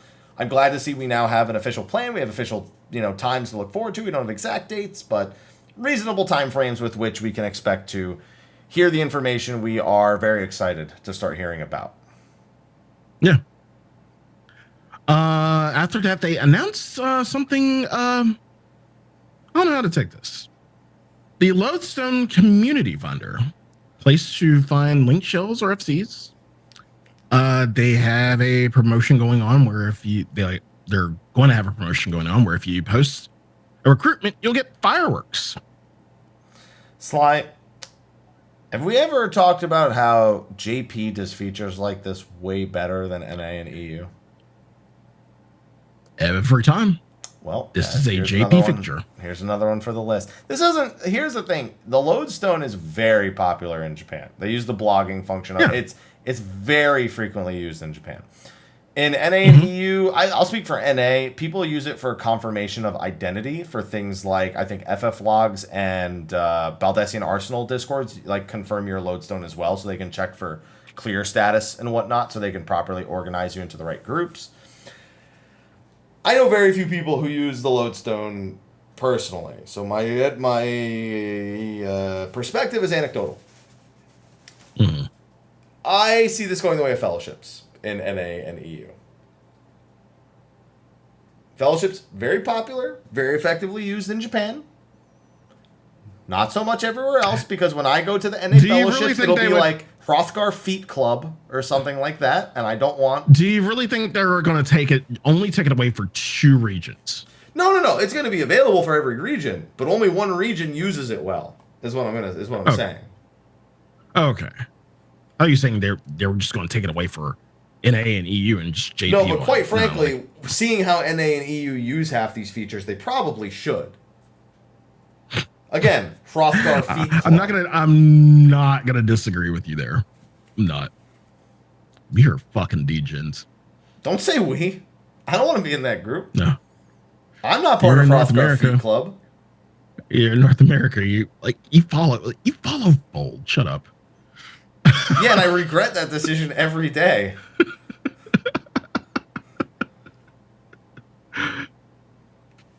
You do something and regret it. That's all I'm saying. But yeah, that's pretty much it. And then after that, they have the merch announcements. A few things regarding merch. Nothing big. I mean, the $300 fucking print. I couldn't believe it. I was like, that does not look like a $300 print. Not a chance in fucking hell. You could probably upload a really high quality image. The frame is part of the cost. It's a silver frame. Yeah, and the frame is probably the majority of the cost, in my opinion. Yeah. Other than that, yeah. No. Yeah. I already pre-ordered the Fat Cat plush. My Tonberry plush is apparently coming soon. I forgot about that thing. Just give me a G-Warrior statue, please. Yeah, only if it comes with the emote. It has to come with... I still think it has to come with the emote. I don't know what it's called, because I don't know this stuff. Where they pull the sword out and it flashes, and... That has a name. I just don't know what it is. I just want the Gynax pose. Of course you do. But, yeah, that was the live letter. You know, it was one thing I was really surprised about this live letter? 2 things, actually. What's up? Number one, I really expected him to talk about or to address the Final Fantasy XIV community regarding his role as producer on 16. I really expected him to do that directly, even though he kind of did it in an interview recently. He kind of did it. Yeah, he kind of already did it. Yeah, I still kind of was surprised that there was no mention of it at all. To be like, hey, just so you guys know, obviously it was announced that I'm a producer on this, and people are a little concerned about time. And people are worried if it's going to affect the quality. Like, I kind of expected that. But he did put out an interview several weeks ago that was posted on the Lodestone. It was also retweeted by the official Final Fantasy XIV Twitter account, which he goes over what the producer role kind of actually means in terms of involvement. And that, I guess, was supposed to give people kind of an idea. So I kind of get it, but I was still kind of surprised. Number 2, man, 5.4 is stacked. I don't normally say that. The Blue Mage update and the Bajda update both being kind of their own progs in a sense regarding the Savage and the Blue Cob and things like that. It's going to be busy, man. And then on top of that, I'm someone who does treasure maps. I look for as many of the achievements as I can possibly get. Ocean fishing I actually enjoyed for like a solid week as I worked on the various like leveling fishing and all the objectives. I mean, for me, fishing compared to 6 years of not doing it, a week of dedication to it is very not in my normal. Is that a big deal for you? That's a big deal for me, man. That's a huge deal. I've taken up the mantle of doing 99 totems or like getting them out for every extreme, so that's obviously another thing on its own. I'm 5 out of 7. Like, I'm almost done if you think about it. Like, this is a very busy patch in my eyes, at the very least. Yeah, I feel the same way. In regards to 5.4, there's a lot going on, and we don't even have like. There's another side to this. I feel there's a lot more quality of life that we haven't seen yet, and that we're going to see in part 2. and everything that's just going to make it look even more stacked. I feel so. I think this is just the tip of the iceberg. Yeah, it's I don't know. I rarely come out of a part 1 live letter surprised or excited. I'm always like, yeah, of course, it's the basic shit. They never do whatever. It's the same thing every time. I mean, you were like that for the 5.35, like 5.35 stuff. Yeah. So it was. But they genuinely came out swinging. Like, it genuinely feels like they came out of all those COVID delays. And they didn't take their vacation all summer to try and get 5.3 out in that 2-month time frame without having any additional delays. Not that they really could do much of a vacation during the summer. So they actually did take an extra week's vacation during the time between 5.3 and 5.35. It's one of the reasons Bajja is set to be October 13th and not the week before. But they really they're not fucking around. They really want people to realize that they're on the ball. Between 16's announcement, COVID delays, the 1 week vacation, the 4 8-week schedule for 3-1, they're like, no, we're not fucking around. We're still serious. Do you think 16 is driving this? Like, the fact that they No, I don't think it is at all. Hey. I think the development we've seen time and time again that the development team is way more committed to this game than even Yoshi P really expects them to be.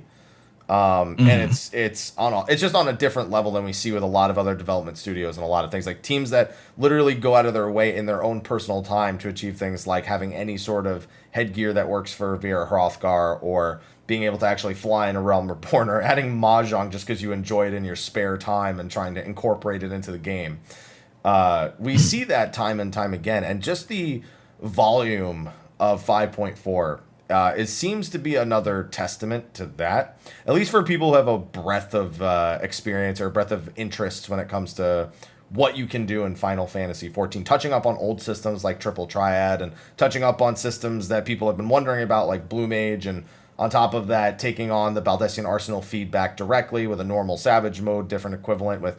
It's everything. It's just, it's actually nutso. I don't normally come out of a live letter thinking of that. And that was the case this time. This was the most confident I've been after the quality of 5.3 overall versus, or in addition to what we've seen from the 5.4 Part 1 live letter. I've never been more confident in the 14 development team than I am after today. That is good. That is a fact. Damn, even now just give me my 16 collab. Not to mention, we know that the Make It Rain event is coming up, and it's going to have some elements of Halloween tied in, which is unfortunate that the Halloween event still kind of gets the back end of that deal. We know that Halloween and All Saints Wake is kind of just like, eh. They said because of COVID, it was going to be sacrificed and incorporated with the Make It Rain event. But we also know that they said they want to bring back the 15 collaboration as well, because they're cycling through that. So that is another thing that they didn't mention here that is still very much on the minds of people in terms of returning things that they missed or collaborations they could experience for the first time. So there's still more. There's still more to come. And we're on schedule. Yep.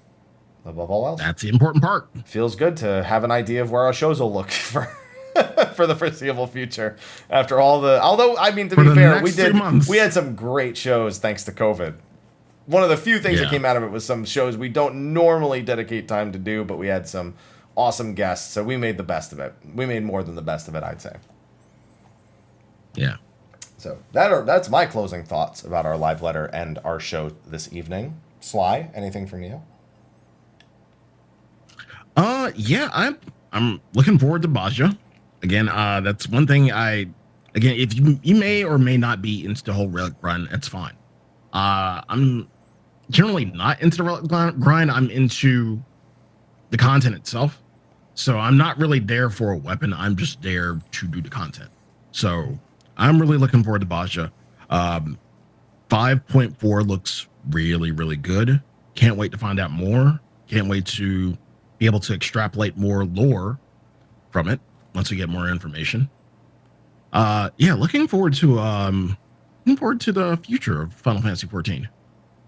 Yeah, after everything that's happened this year, it's good to be on a high note, I feel. Yeah. Another fun little thing, not directly related to 14, but since we brought it up, don't forget 16 has its teaser site coming up later this month, late October. Mm-hmm. So we'll probably do a TBG about that if there's much to extrapolate with Ethis. I know he really wants to be a lore guy with that, so if there's any sort of interesting tidbits, that is something we can maybe look forward to this month as well. I don't know if that tickles everyone's fancy or not, but I'm sure it does, given that I'm very curious, especially with the M rating of 16. That's definitely got my fancy tickled, especially because it's just a couple weeks before Devil May Cry 5 Special Edition comes out, and then I'm gonna be feeling extra motivated to wait for 16. And I'd say that's pretty much it in terms of the live letter. Yeah, And you? I'd say so. We hit it. We hit every point, and I'm happy with the way it turned out overall. So now we look forward to the next live letter, probably on the 20th or the 27th. 27th's a bit iffy because it's Black Friday / Thanksgiving weekend, but we also live in America where that's a deal and nobody else cares. So who knows? And before we get to sponsor shoutouts and closings, wanted to go ahead and throw a shout out to our good friends at Stellatio Virtual Theater. They are doing the Phantom of the Opera. They'll be doing 4 showings.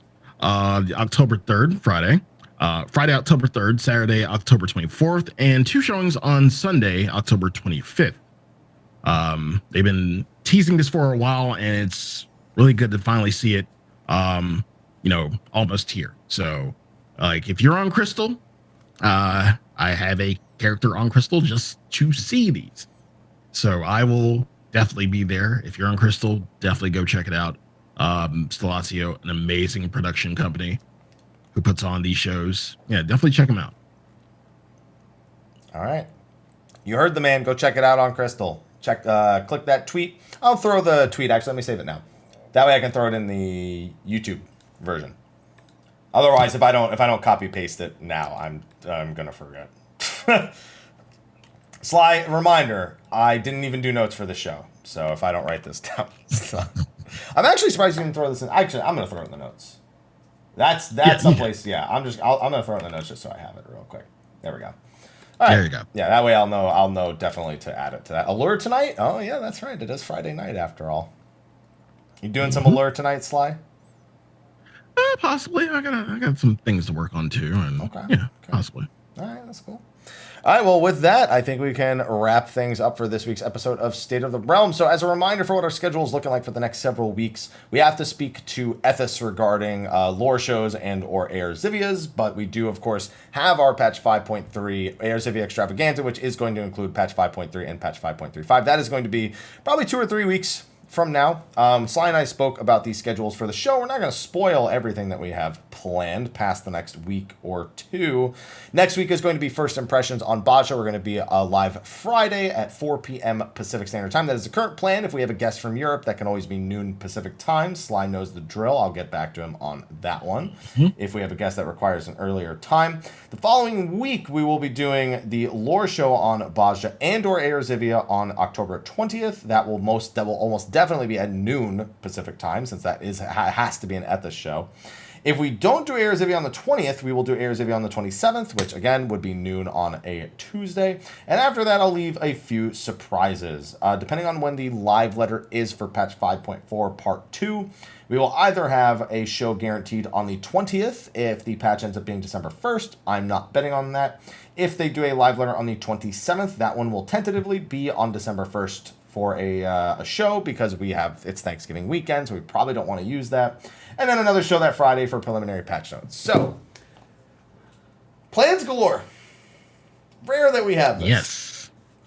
But we have everything almost planned out to a T, with a few contingencies we have in there, and a few extra shows that Sly has been working on that we were going to do one last week. The reason we didn't have a show last week is because somebody had something come up, so we had to do a cancellation, and now here we are this week. But we will get to that show that Sly was planning last week at some point. On that note, Yes. Thank you for watching. Thank you to our sponsor, SteelSeries. We mentioned them at the top of the show. Be sure to check out the description of the YouTube video. Grab an entry into the monthly giveaway that we do, or grab the 12% discount code and treat yourself to something nice. Also, thank you to our patrons. We've had Great support, of course, from Patreon over the years. There's names have been scrolling in the top right corner of the screen the entire time. And, of course, we have our Patrons of Darkness, Khuja, Janova, and Kurenai Oni, who have gone above and beyond in their support. So thank you to all of them for their continued support. You guys are awesome, and we hope you've been enjoying State of the Realm and TBGs and whatnot that we've been doing the last several weeks. Damn it, I was hoping you were getting away from a Pog. So close to getting through it before I saw a Pog champ in the chat. Well, I did nothing. Too bad. No, you actually didn't. That's the funny thing. And with that, Sly, why don't you tell everyone what you're up to right now on your stream, with your program, with your whatever you're working on right now? The floor is yours, my friend. Thank you. You can find me at twitch.tv/Sly, aka Gray Fox. You can find me on Twitter at Sly the Fox. Currently, I've been playing Baldur's Gate Early Access, and it's been making me really want to get into a actual D&D session to find out if my rolls are truly the shit. It's not in the fact that I trust chat. It's just I want to know if I actually rolled this shit in an actual D&D game. So please, I can help you find that out without D&D. Just play Genshin Impact. How? Oh God. You'll find out real quick how shit your rolls are. I mean, I've played other gacha games, though. Yeah. Your point? All right, what else are you working on, Sly? I interrupted you. Either way, besides Baldur's Gate next week, of course, I'll be doing Baja. I'll be doing Baja all day, every day, till it's done. Rip and tear till it's done. But yeah, that's pretty much it. Yeah, so thank you so much for watching. Happy, where can they find you? You got anything going on for for DJ Sly? Anything going on for that? Any events? Anything else you're working on? Well, I also do. Thank you, Happy. I also do Station WSLY weekly city pop radio station here on Twitch. Last week was first Saturday. And every first Saturday, we always do a set live on Final Fantasy XIV at the FC House on Behemoth. It was really fun. All Saints Wake party. Decided to do an All Saints Wake party since, we don't have an All Saints Wake this year.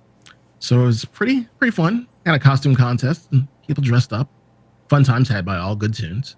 Every other Saturday is just, Station WSOY. Grooving into the 70s and 80s of Japan. So, 8 p.m.